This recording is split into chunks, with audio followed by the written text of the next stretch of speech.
Today, we're diving into the incredible story of St. Frances Xavier Cabrini.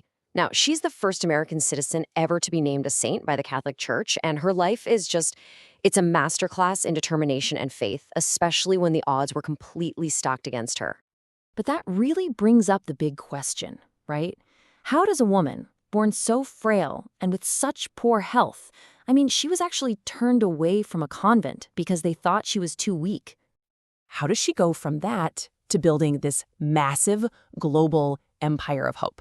It sounds almost impossible. So let's get into it and see exactly how she pulled it off.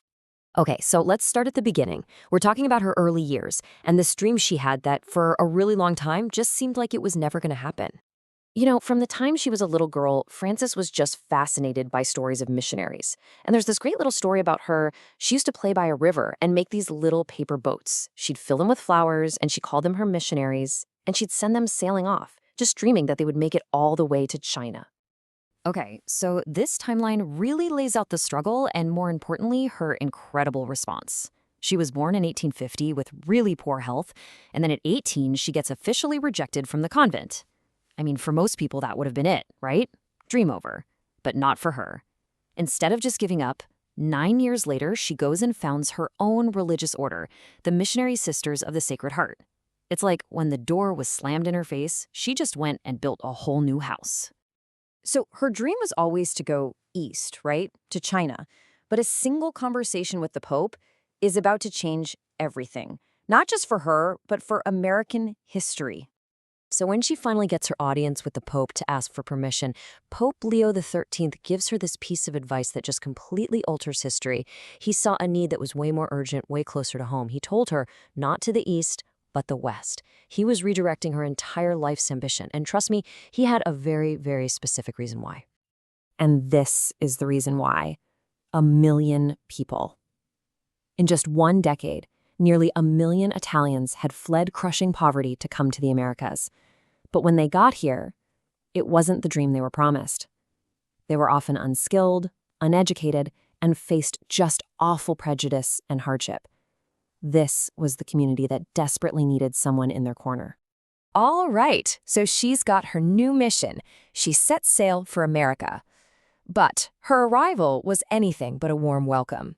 In fact, this is where her resolve was really put to the ultimate test. Think about this. The second she lands in New York in 1889, everything falls apart. The orphanage she was promised? Nope, not available. The local archbishop, seeing what a disaster it was, basically told her to get right back on the boat and go home to Italy. But she just refused to give up. Through sheer grit and persistence, she found a new place and founded her very first American orphanage. And from that one really difficult start, her work just exploded. We're talking 67 institutions in 35 years. 67. That's almost 2 institutions a year, every year for over 3 decades. And this is the woman they said was too weak? This wasn't just about faith. It shows she was an absolute genius as a leader and an administrator. She was a brilliant fundraiser, getting support from both the rich and the poor. She had this incredible mind for logistics, managing a huge network across an ocean long before email or phones. The scale of what she built is just mind-boggling. And this empire of hope she built, it wasn't just one thing. It was this complete system of care for the people who needed it most. She built orphanages for kids with nowhere to go, schools for those who couldn't get an education, hospitals for the sick, even nurseries for working moms and homes for the poor. Basically, wherever she saw a problem, she built a solution. So all of this incredible work is what cemented her legacy. But to really get who she was, you have to look at the philosophy that was driving everything she did. And this quote right here, it really gets to the heart of it all. She believed education wasn't just about memorizing facts and figures. She called that a vain science that puffs up. For her, real education had to shape you as a person. It had to, educate the heart and build character. It was about developing the whole person, not just the mind.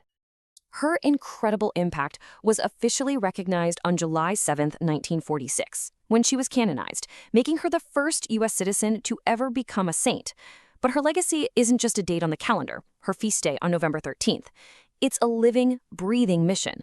The order she founded, the Missionary Sisters of the Sacred Heart, are still carrying on her work in healthcare and education all over the globe today.